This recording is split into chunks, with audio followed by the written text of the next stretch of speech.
नमस्कार, आप देख रहे हैं राजीव टाइम्स। आपके साथ मैं हूं आराधना नामदेव। आज बात करने वाले हैं पश्चिम बंगाल में वक्फ संशोधन पर चल रहे विवाद की। केंद्र सरकार द्वारा लागू किए गए वक्फ संशोधन कानून 2025 पर पश्चिम बंगाल में भड़की हिंसा और राजनीतिक उबाल अब नेशनल डिबेट का मुद्दा बन चुका है।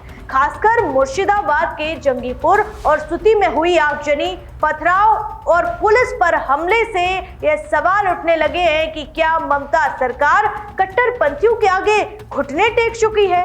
8 अप्रैल 2025 को लागू हुए इस कानून के तहत वक्फ संपत्तियों पर दावा करने का अधिकार अब जिला प्रशासन को दिया गया है, न कि वक्फ बोर्ड को। साथ ही बोर्ड में गैर मुस्लिम और महिला सदस्यों को शामिल करने और संपत्ति के दान पत्र की अनिवार्यता जैसे प्रावधानों को लाया गया है। केंद्र का दावा है कि यह सुधार वक्फ बोर्डों की जवाबदेही सुनिश्चित करेगा, लेकिन मुस्लिम संगठन इसे धार्मिक अधिकारों पर हमला बताकर जनता को भड़काने में लगे हैं।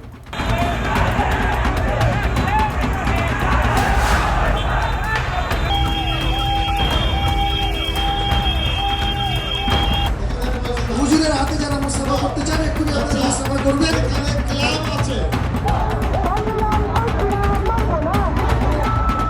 मुर्शिदाबाद के जंगीपुर और सुती में प्रदर्शनकारियों ने जिस प्रकार से पुलिस पर हमला किया है, वाहन जलाए और हाईवे जाम किया, वह किसी लोकतांत्रिक विरोध से ज्यादा सुनियोजित गुंडागर्दी की झलक देता है। इस हिंसा पर मुख्यमंत्री ममता बनर्जी का कानून को न मानने का ऐलान न सिर्फ संविधान के खिलाफ है, बल्कि एक राज्य सरकार द्वारा कानून का खुलेआम बहिष्कार करने का खतरनाक उदाहरण भी है। अब सवाल यह उठता है कि क्या यह वही ममता बनर्जी है जो कानून के राज की बात करती है, या फिर वोट बैंक की राजनीति के चलते अब वो खुलेआम अराजक तत्वों के साथ खड़ी हो गई हैं। All India Muslim personal law board और AIMIM नेता अकबरुद्दीन ओवैसी जैसी शक्तियां इस कानून के खिलाफ जमकर माहौल बना रही हैं। सुप्रीम कोर्ट में दाखिल 12 से अधिक याचिकाएं यह साबित करती है कि मामला अब सिर्फ कानूनी नहीं बल्कि राजनीतिक और धार्मिक स्वार्थों की जंग बन चुका है।